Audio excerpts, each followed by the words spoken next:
आज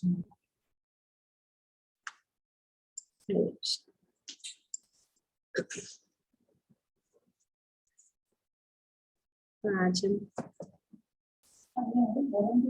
रामायण, श्री वाल्मीकि रामायण से हम जो है सुंदरकांड से पढ़ रहे। तो कल हम पढ़ रहे थे किस प्रकार से हनुमान जी अशोक वाटिका में पहुंचे और उन्होंने सीता मैया को देखा और तभी रावण वहां पे आए। ये पेड़ में छुपे हुए थे, जिस पेड़ के नीचे सीता बैठी हुई थी वहां पे, और पेड़ में बैठकर सब जो हो रहा था वो देख रहे थे, सुन रहे थे। रावण आके सीता मैया को जो है उनके मन में उनके प्रति काम वासना थी, उनके विषय में बताया। उन्होंने कहा कि मुझे उन्हें स्वीकार करें, पर सीता मैया ने उनको बहुत फटकारा और फिर रावण जो है क्रोधित होकर उनको कहा कि उनको 2 महीने का समय दे रहे हैं, अगर वो नहीं माने तो वे उनका वध कर देंगे। ऐसे कहकर वहां से चले। तो आगे हाथ से ज्ञानतिमिरन्धस्य चक्षुरुन्मितं येन तस्मै श्री गुरवे नमः। श्री चैतन्य मनोभीष्टं स्थापितं येन भूतले स्वयं रूप कदा मह्यं ददाति स्वपदान्तिकम्। वन्देऽहं श्रीगुरु श्रीयुतपदकमलं श्रीगुरुं वैष्णवंश श्रीरूपं साग्रजातं सहगणा रघुनाथं तं साग्रहितं सावधूतं परिजनं सहितं कृष्ण चैतन्य देवं श्री राधा कृष्ण पदां सहगणा ललिता श्री हे कृष्णा करुणा सिंधु दीनबंधु जगतपते गोपेश गोपिका कांत राधा कांत नमस्ते। तप्त कांचन गौरांगी श्री राधे वृंदावनेश्वर वृषभानुसुते देवी प्रणमामि हरे के पंचाकल्पतरुभ्यश्च कृपा सिन्धुभ्येव च पतितानां पावनेभ्यो वैष्णवेभ्यो नमः। जय श्री कृष्ण चैतन्य प्रभु नित्यानंद श्री अद्वैत गदाधर शिवासादि गौर भक्तवृंद। हरे कृष्ण कृष्ण कृष्ण हरे हरे, हरे राम राम राम हरे हरे। हरे कृष्ण कृष्ण कृष्ण हरे हरे, हरे राम राम राम हरे। हरे कृष्ण कृष्ण कृष्ण हरे हरे, हरे राम राम राम हरे। तो जब रावण अपने राजमहल में लौट गए तो उनके जाने के बाद भयानक रूप वाली पहरेदार राक्षसियां सीता के पास पहुंची और उसे डराने धमकाने लगी, क्योंकि रावण ने उनको कहा था कि किसी भी तरह से वे जो है उनको अपनाने के लिए मनाया जाए। तभी अपने कार्य कर रही थी। एक जटा नामक राक्षसी बोली, अपना झूठा अहंकार त्याग दो और रावण को स्वीकार कर लो, क्योंकि रावण सबसे महान है।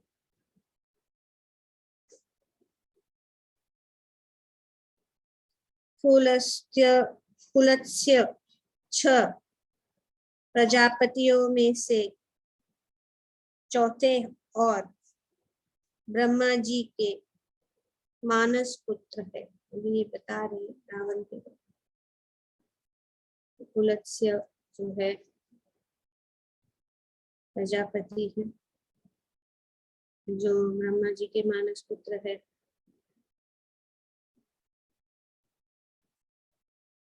पुलत्स्य के मानस पुत्र का नाम ऋषि विश्रवा था और रावण उन्हीं के पुत्र है। राक्षस राज को अपने लिए अयोग्य मानकर उन्हें स्वीकार करने में संकोच न करे, परंतु यदि इस पर भी तुम्हें अपने हट पर अड़ी रही तो निश्चित ही तुम्हारा विनाश हो जाएगा। दुर्मुखी नामक एक अन्य राक्षसी बोली, तुम मूर्ख हो जो रावण की रानी बनने से मना कर रही है। क्या तुम नहीं जानती कि रावण के आदेश पर वृक्ष अपने फूल बिखेर देते हैं और बादल मूसलाधार वर्षा करने लगते हैं। यदि रावण सूर्य और पवन से अप्रसन्न हो जाए तो सूर्य रोशनी बिखेरना और पवन हवा चलाना बंद कर देते हैं। ये तो हम देख ही रहे हैं कि अभी जो है श्रीमद् भागवतम में भी वर्णन हो रहा है कि जब दिति के दो पुत्र हिरण्यक्ष और हिरण्यकशिपु का जन्म होने जा रहा था, तो कैसा जन्म से ही सब वातावरण, तो ये इतने शक्तिशाली है यहाँ पे बता रही। हे स्मित मुस्कान वाली देवी, हमारी बात मान लो, अन्यथा तुम्हारी बहुत भयानक मृत्यु होगी। सीता शांति से बोली, तुम लोग मुझे खाना चाहते हो तो खा लो, परंतु मैं कभी भी रावण के सामने आत्मसमर्पण नहीं करूंगी। सीता को जिद पर अड़े हुए देख राक्षसियों ने भाले, कुल्हाड़ियां और छुरियां उठा ली और उसे घेर कर डराने धमकाने लगी। तभी उन्होंने इस प्रकार से उनको डराया। उनमें से एक चिल्लाकर बोली, तुम युवा, मुलायम और नाजुक हो, यदि तुमने इसी क्षण रावण की पत्नी बनना स्वीकार नहीं किया तो मैं तेरा हृदय, यकृत और प्लीहा खा जाऊंगी। अन्य राक्षसी चिल्लाकर बोली, मैं तुम्हारी रसीली जंगाएं खाऊंगी, मैं तुम्हारा गर्म गर्म रक्त पीऊंगी। इस प्रकार से वे जो है बोलने लगे कि हम आपको खा जाएंगे। अजमुखी नामक एक राक्षसी बोले, मुझे व्यर्थ की बड़बड़ से चिढ़, चलो इसे काट कर आपस में बराबर बांट लेते हैं। शराब लाने का आदेश दो।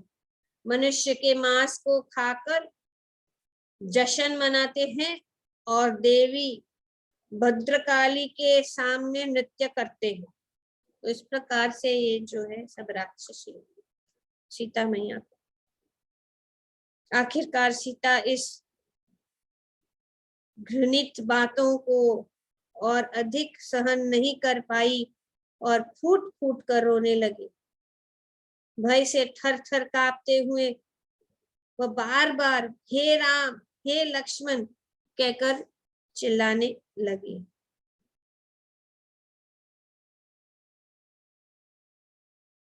अनवरत रोते और अश्रु बहाते हुए सीता विलाप करने लगी, हे राम, आप यहाँ आकर मेरी रक्षा क्यों नहीं करते?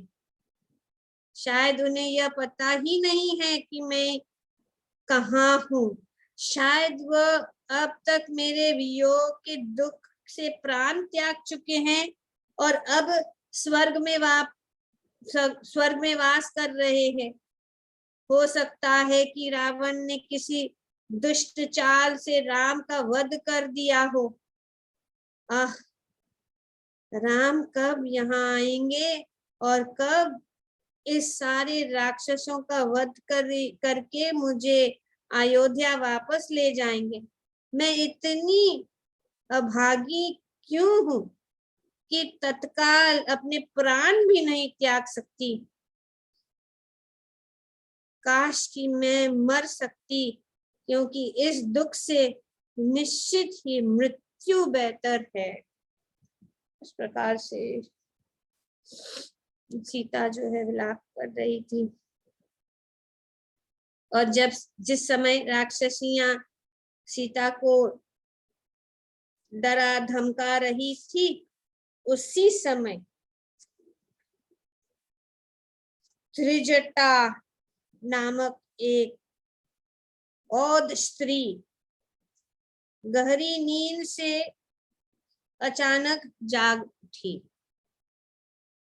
वह अन्य राक्षसियों के पास जाकर विवेक पूर्ण ढंग से बोली, अरे दुष्टात्माओं, सीता को इस तरह पीड़ित करने का तुम्हें इतना दुस्साहस कैसे हुआ? तुम कभी भी उसे नहीं खा पाओगी और इसका कारण मैं तुम्हें बताती हूँ। तब अब वे कह रही कि मैं बताती हूँ। और उन्होंने जो है आकर सभी जो राक्षसियों को दूर सीता से करवा लिया, उसे दूर भगा दिया। तुम कभी भी उसे नहीं खा पाओगी और इसका कारण मैं तुम्हें बताती हूँ। अभी अभी मैंने एक सपना देखा कि राम यहाँ आए और सभी राक्षसों का संहार करके सीता को ले गए। तो इस प्रकार से बता रहे। इस पर अन्य राक्षसियों ने उसे अनुरोध किया कि वह अपना पूरा सपना बताए।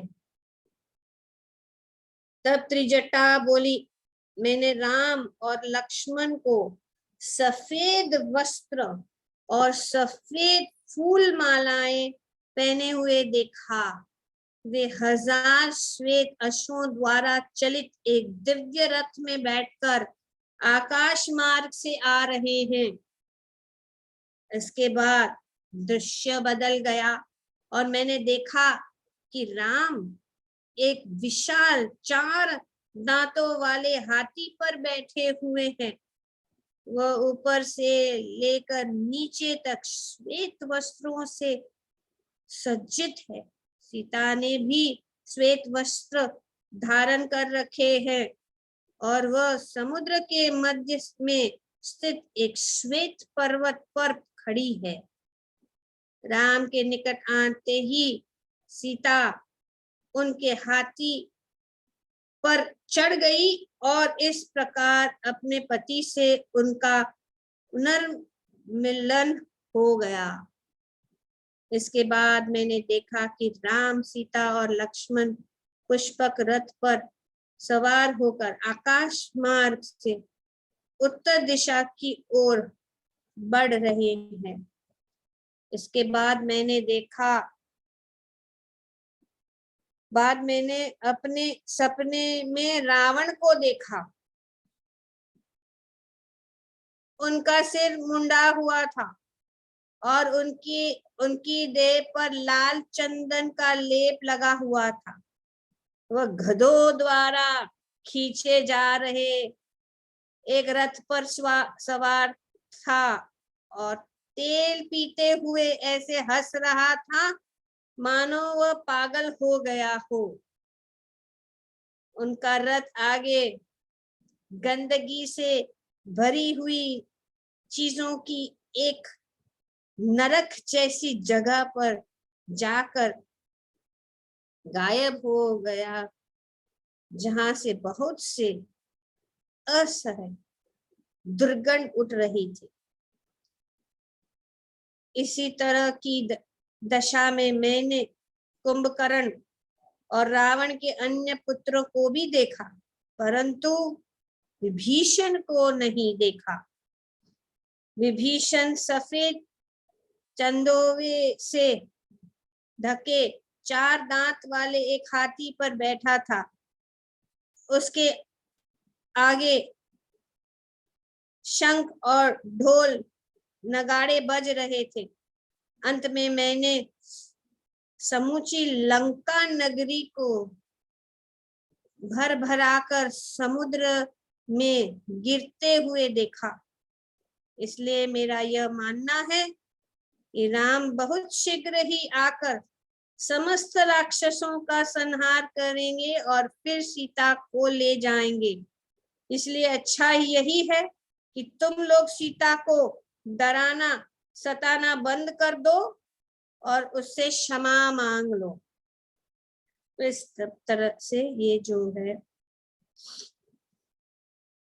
त्रिजटा राक्षस बहुत ही विशाल थी, मुख्य थी इन सब राक्षसियों में। तो इस प्रकार से वे बोली और यह सुनकर सीता बहुत प्रसन्न हुई और बोली, आपका सपना यदि सच हुआ तो मैं अपने पति के क्रोध से निश्चित ही आपकी रक्षा करूंगी। उन्होंने त्रिजटा से बोला, परंतु शीघ्र ही अपने आसपास खड़ी राक्षसियों को की ओर देखते ही सीता को फिर से निराशा और उदासी ने घेर लिया।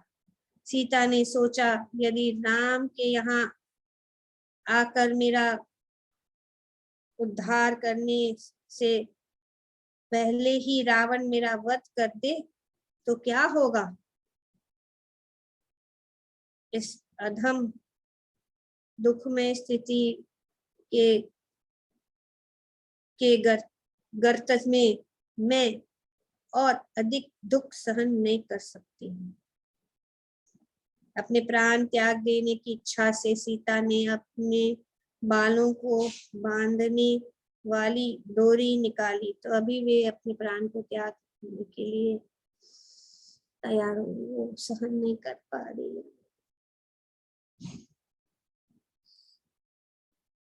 अपने गले में इसका फंदा बनाने के बाद सीता उनके दूसरे छोर को अपने शरणदाता अशोक वृक्ष की एक शाखा में बांधने लगी।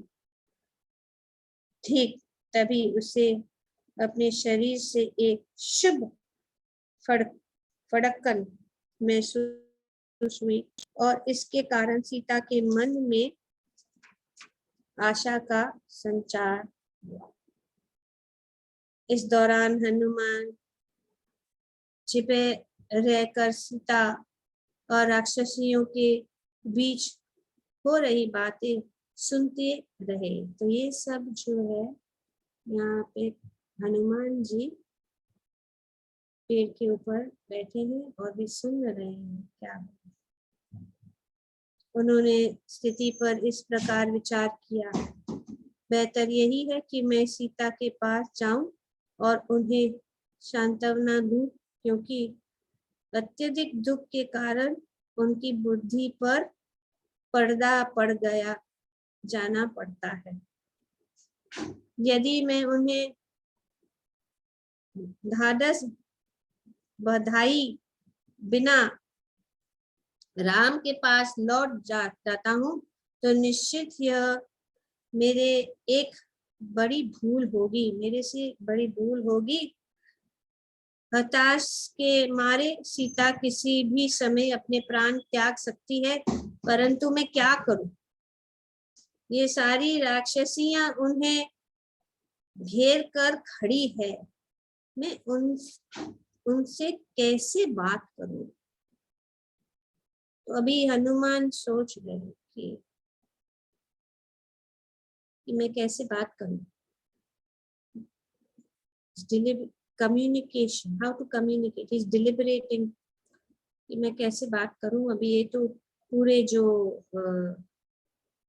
सीता मैया जो है पूरे ये राक्षसियों से घेरी हुई है, उन्होंने घेर लिया है, मैं कैसे बात।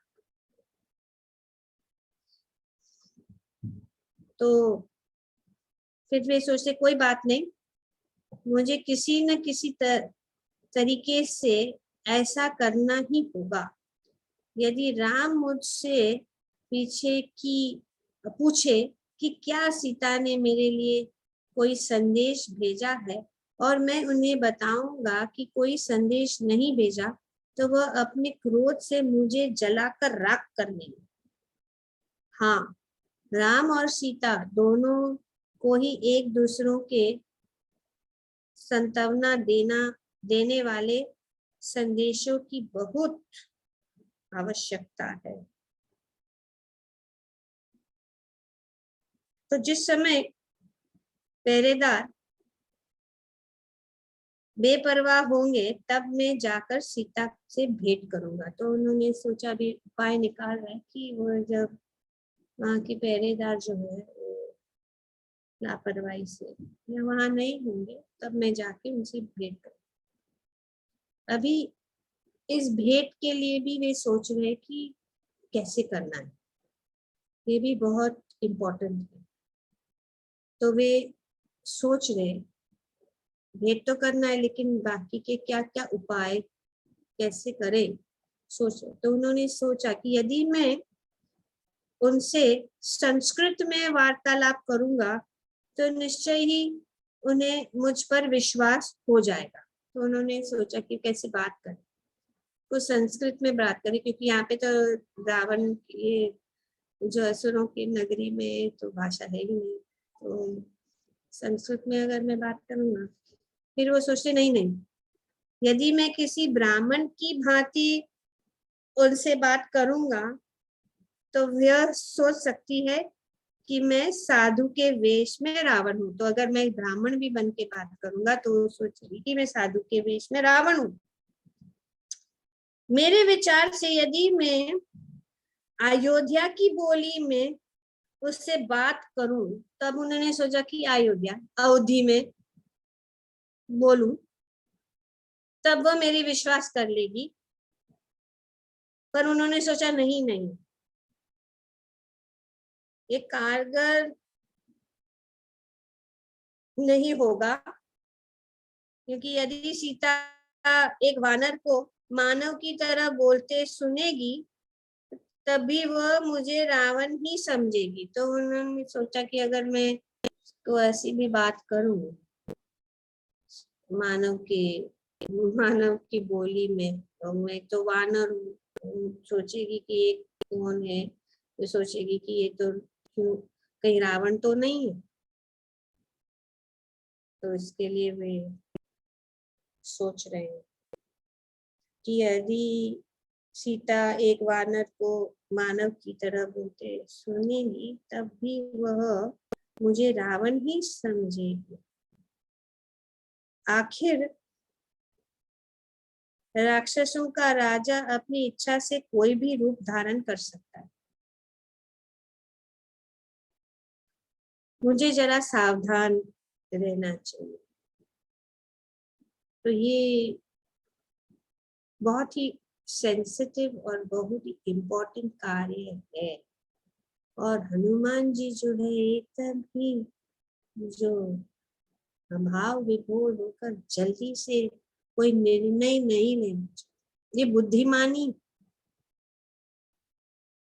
कि कोई भी कार्य करते समय सोच विचार, खास करके ये बहुत महत्वपूर्ण कार्य, वे राम के दूत है, वो एक बहुत महत्वपूर्ण कार्य के लिए इतने दूर तक आए हैं और उसके ऊपर पानी नहीं फेरना, क्योंकि उनका प्रेजेंटेशन सीता के सामने ऐसा होना चाहिए कि वे जो है तुरंत उनके ऊपर विश्वास करें। मुझे जरा सावधान रहना चाहिए। यदि सीता चिल्ला पड़ी तो पहरेदार सचेत हो जाएंगे और रावण की सैनिकों को बुलवा लेंगे। तो अगर ऐसा हुआ, मैं ऐसे ही जाऊं, तो ये हो सकता है कि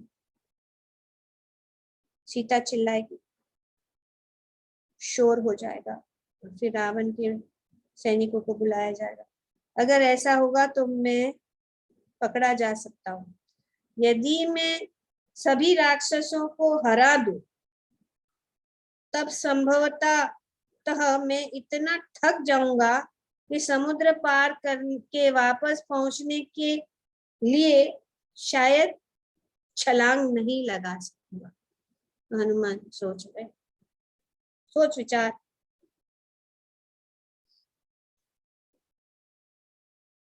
मुझे सीता के पास पहुंचने का सबसे अच्छा उपाय सोचना होगा, क्योंकि एक मूर्ख संदेशवाहक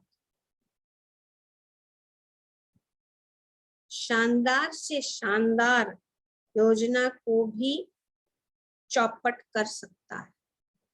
वो अपने आप को एक संदेशवाहक, रामदूत हनुमान की जय।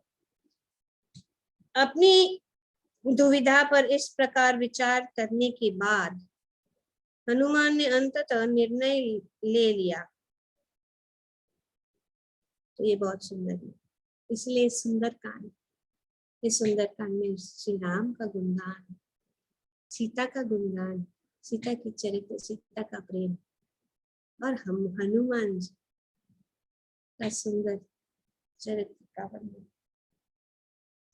तो उन्होंने क्या सोचा, पहले मैं राम की महिमा का गुणगान करूंगा, पास में नहीं जाऊंगा, मैं तुरंत उनके सामने प्रकट नहीं हूँ। मैं जो क्या करूंगा, मैं राम का गुणगान करूंगा। इसके बाद सीता का विश्वास अर्जित करने के बाद मैं राम का संदेश उन तक पहुंचाऊंगा। तो उन्होंने कहा कि इसके बाद मैं राम का संदेश उन तक पहुंचाऊंगा।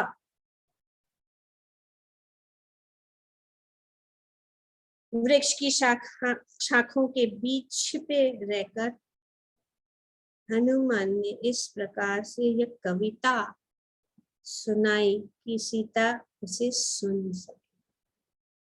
तो सुंदर वो कविता, उन्होंने सीता को विश्वास दिलाने के लिए कविता।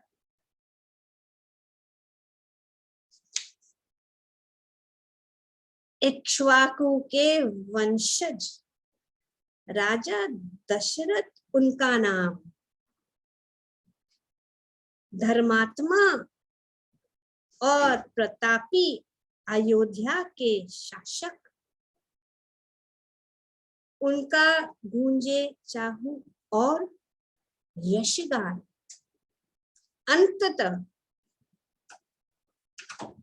हुए 4 पुत्र, जिनमें प्राण प्रिय थे राम। असीमित शक्तियों से पूर्ण वह थे विष्णु का मानव अवतार। कैकेयी को वरदान देकर राम को भेजा वनवास, अपने पिता के वचन की खातिर सीता व लक्ष्मण सहित किया प्रस्थान। ऋषियों को आतंकित करते राक्षसों का किया जब संहार, रावण ने हर लिया सीता को हिरण बने मारीच के छल से। सीता को खोजने की खातिर सुग्रीव के राम मित्र बने, दक्षिण दिशा में खोजने को मुझ हनुमान को राम भेजे।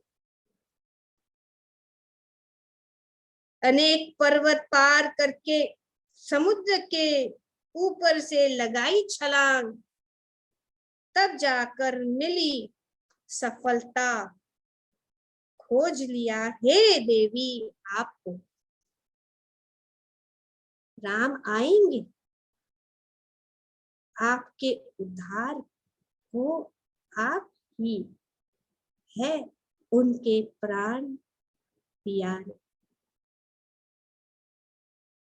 आप ही उनके प्राण प्रिय। अपने प्रियतम की जीवन रक्षा को हे देवी अब मुझे दे अपना संदेश। तो इस प्रकार से हनुमान बहुत सुंदर, हम जान चुके हैं कि हनुमान का वचन, हनुमान इतने सुंदर तरीके से बोलते हैं। और भगवान राम ने भी यह कहा था हनुमान के विषय में कि कोई अगर शत्रु भी उनके सामने आ जाएंगे और हनुमान जी जो है अपनी मधुर वाणी से उनसे बात करेंगे तो वे जो है शरणागत हो जाए। तो यहाँ पे हम देखते हैं कि उन्होंने यही रास्ता लिया कि उन्होंने श्री राम का गुण गाया। यह कविता सुनकर सीता आश्चर्यचकित रह गई और ऊपर की ओर देखकर उसे सुनाने वाले को ढूंढने लगी और उन्होंने हनुमान को देखा। ये अच्छी बात है। अगर वो अचानक आ जाते तो वो भयभीत हो जाती और काम भी नहीं होता। अभी उन्होंने देखा हनुमान को। हनुमान को देखकर सीता अत्यंत भयभीत हो उठी और यह सोचकर रोने लगी कि सपने में एक वानर को देखना अत्यंत अशुभ होता है। अभी ये अलग प्रकार का भय, मन में शंका कि ये वानर है, अरे ये तो वानर है। अगर वो वैसे ही सामने आता तो क्या पता नहीं क्या हो जाता। ऐसे ऊपर देख के वो सोचने लगी तो वानर है। और वे सोच रहे कि मैं तो सपना शायद देख रही हूँ और सपने में वानर देखना शुभ होता है। भय और अत्यधिक पीड़ा से निडाल होकर सीता अचेत हो गई। कुछ देर बाद चेतना लौटने पर सीता ने सोचा, अपने दुख स्वप्न में एक वानर को देखने के कारण मुझे राम और लक्ष्मण की कुशलता के लिए प्रार्थना करनी चाहिए, परंतु भला मैं सपना कैसे देख सकती हूँ। अभी सीता मैया कह रही मैं सपना कैसे देख सकती। राम के वियोग के पश्चात मैं एक क्षण के लिए भी नहीं सोई हूँ। देखिए 8 महीने कितने 10 महीने हो गए सीता मैया राम के वियोग में सोई है। तो मैं सपना कैसे देख सकती हूँ, ये संभव नहीं। यह मेरा कोई भ्रम है। यह वानर सचमुच का नहीं हो सकता है क्योंकि मुझे हर जगह सिर्फ राम ही राम दिखाई देते हैं। अब ये राम ही राम दिखाई दे रहे, ये रावण की लंका नगरी में और कुछ नहीं दिखाई दे रहा है। तो ये वानर कैसे दिखाई पड़ सकता है, ये कुछ भ्रम है।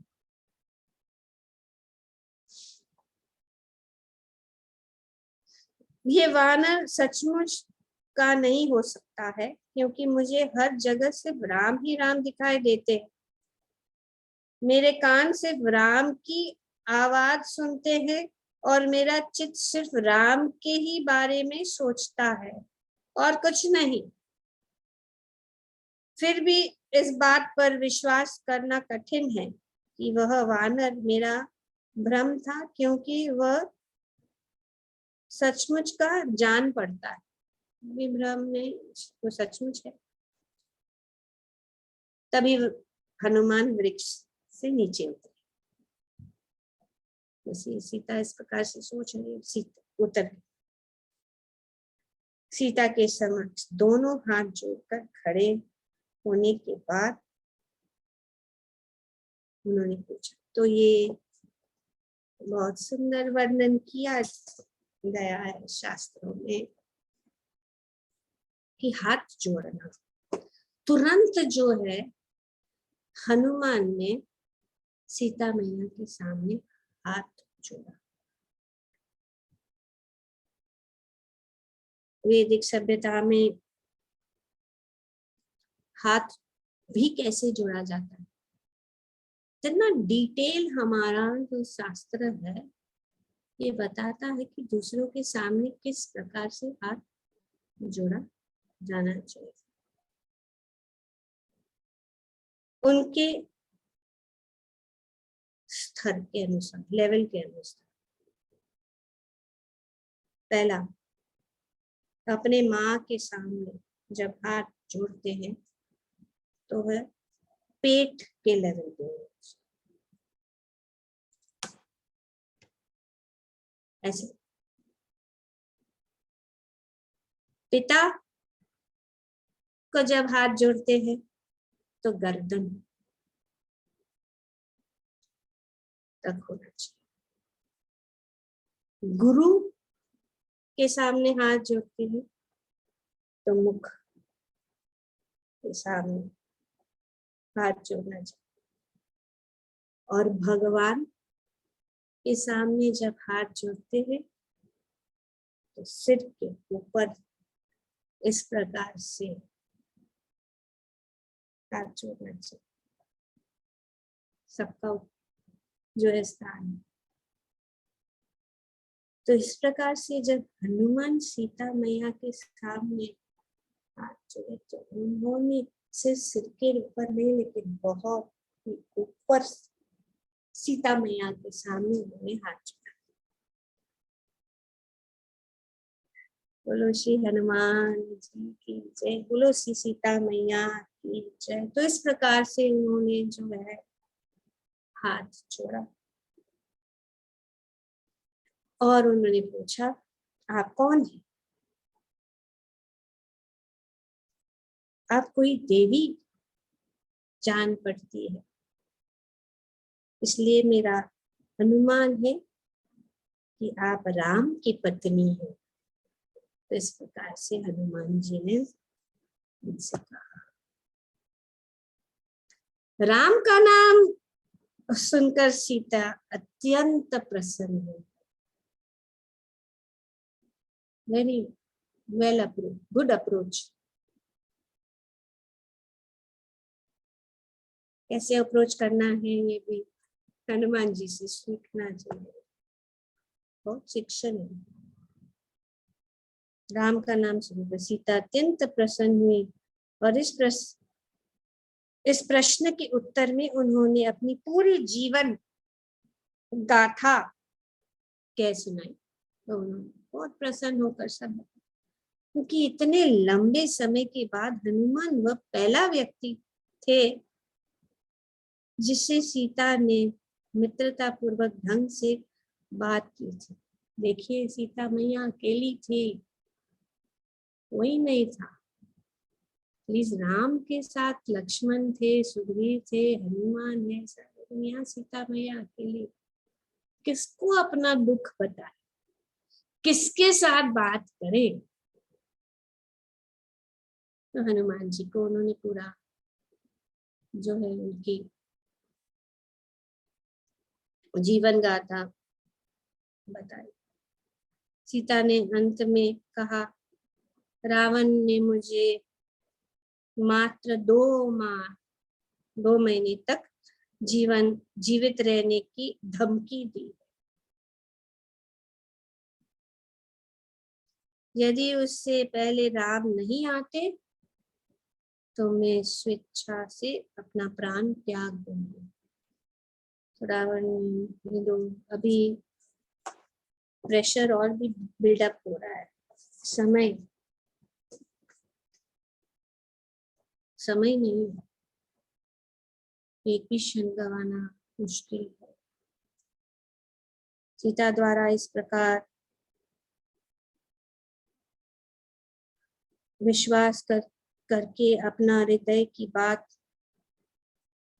कहने से हनुमान का आत्मविश्वास बढ़ गया। वह बोले, मैं राम का दूत हूँ और मैं आपको विश्वास दिलाता हूँ कि राम कुशल पूर्वक है। राम ने मुझे यहाँ पर आपका पता लगाने के लिए भेजा है और वह आपकी कुशल क्षेम जानना चाहते हैं। यह सुनकर सीता बहुत प्रसन्न हुई और कुछ देर तक वह दोनों प्रसन्नता पूर्वक बातें करते रहे। तो हनुमान जी और सीता ने बहुत अच्छी तरह से बात कर रहे प्रसन्नता पूर्वक, परंतु सीता की बातें बहुत मनोयोग से सुनने के कारण हनुमान धीरे धीरे उनके निकट आने लगे। तो जब सुनना है बात बताई जा रही सीता मैया के द्वारा, तो हनुमान जी और निकट आए, तब ये प्रॉब्लम हो गया।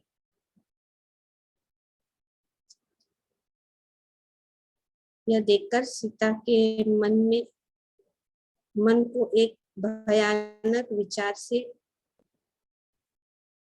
जकड़ लिया कि यह मानव संभवतः वेश बदल के आया रावण हो सकता है। यो एकदम नजदीक, तब किसी को ज्यादा जल्दी जानते नहीं, उनके ज्यादा जल्दी नजदीक नहीं जाना, नजदीक नहीं जाना। पर हनुमान जी का भाव यही था, वे सीता मैया ने माता से भी अधिक मानते थे। श्री राम जी के दास फिर इतने बोर विभोर हो गए कि सुनते सुनते वे नजदीक। तो ये सीता के मन में आ गया कि वे इतना नजदीक कैसे आ रहा है, शायद वो रावण ही क्यों, रावण भी हो सकता है, वो इतना अच्छी अच्छी बातें कर। वो एकाएक चिल्ला उठी, ओहो, इतनी घृणित बात है कि मैं तुम्हारे छलावे में आकर तुमसे बात करने लगी। दुख व पीड़ा से जमीन में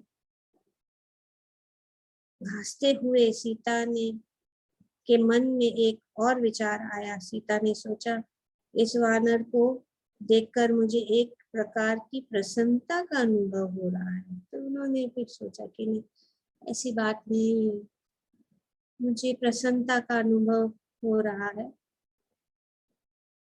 हो सकता है कि मेरे संदेह निराधार हो सकता है कि यह सचमुच श्री राम का संदेश वाहक हो। स्वयं को शांत करने के बाद सीता ने फिर से आदर्श पूर्वक बात करना आरंभ किया और बोली, कृपया करके मुझे राम के बारे में और बताओ। उनके बारे में आपकी कई बातें मेरे कानों और हृदय को अत्यंत प्रसन्नता प्रदान कर रही है। असल में राम से वियोग के कारण सीता गहन भावनात्मक आनंद में डूब गई थी। परिणाम स्वरूप उनकी बातें आध्यात्मिक आनंद की अभिव्यक्तियां थी। किसी विक्षिप्त व्यक्ति की भांति सीता ने अनुमान लगाया, हो सकता है कि यह वानर कोई भूत या फिर शायद अपने पीड़ा के कारण मानसिक रूप से असंतुलित हो जाने के कारण यह मेरी कोई कल्पना मात्र है। नहीं, मुझे इस प्रकार से नहीं सोचना चाहिए। भला मैं अपने मन के बहकावे में क्यों आऊं? इसके बात करने के ढंग से यह निश्चित ही प्रकट होता है कि वह वानर राम के दूत के रूप में ही यहाँ आया है। परंतु मैं भला इस बात पर कैसे विश्वास कर सकती हूँ कि एक वानर समुद्र पार करके लंका तक आ गया? निश्चित ही यह बदले हुए वेश में रावण। तब ये सब जो है उनके मन में जो है इस प्रकार से जो है शंका उत्पन्न। हनुमान सीता के संदेह को समझने में सक्षम थे। हनुमान समझ गए कि सीता मैया के मन में क्या चल रहा है, इसलिए सीता को पुनः आश्वस्त करने के लिए वह राम की महिमा का बार बार गुणगान करते हुए इसके बाद हनुमान की जांच करने के लिए सीता बोली, कृपया करके मुझे बताएं कि राम से आपकी भेंट कैसे किस प्रकार हुई? अभी इन्होंने पूछा। साथ ही राम और लक्ष्मण दोनों के शारीरिक घटन के बारे में विस्तार से बताए। इसके उत्तर में हनुमान ने अत्यंत सुंदर ढंग से राम और लक्ष्मण के रूप का वर्णन किया।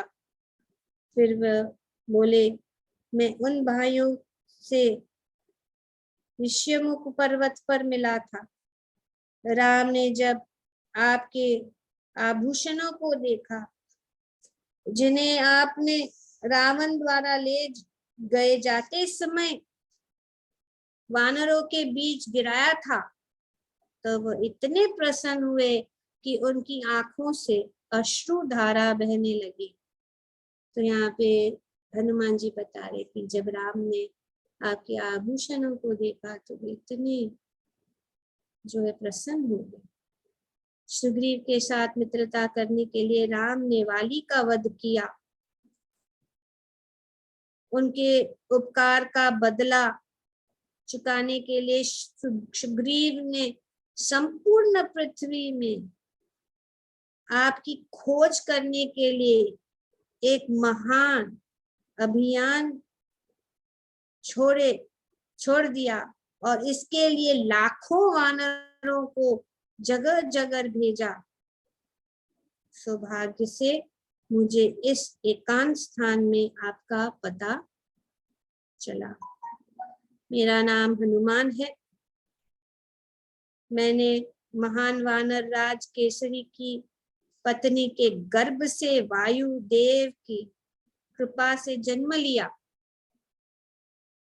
हनुमान द्वारा राम के रूप का वर्णन सुनकर सीता को पूर्ण विश्वास हो गया कि वह राम द्वारा भेजे गए दूत ही है।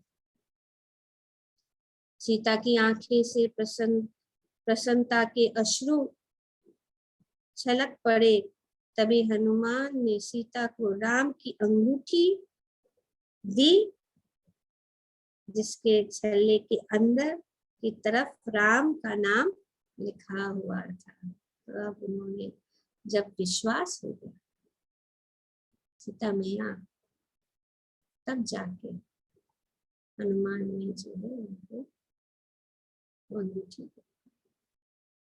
अंगूठी को हाथ में लेते हुए सीता का मुखमंडल प्रसन्नता से इस प्रकार धमक उठा मानो राम स्वयं वहां आ गए। तो अंदाजा नहीं लगा सकते कि सीता उस समय कैसे जो है आनंद और प्रसन्न हो गए। हनुमान ने दोनों हाथ जोड़कर कहा, आपका पता नहीं चल पाने के कारण ही राम यहाँ आकर आपका उद्धार नहीं कर पाए हैं। आपके बिना राम का चित्त एक क्षण के लिए भी शांत नहीं रह पाता है। आप निश्चिंत रहे कि जितनी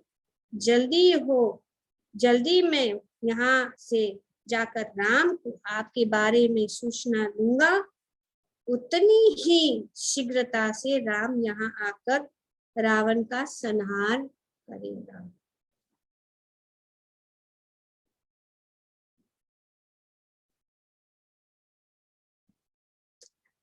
तब आगे सीता कहती है, तो हम यहीं पे रुकेंगे, संवाद आगे स्टॉप है। Okay, thank you very much.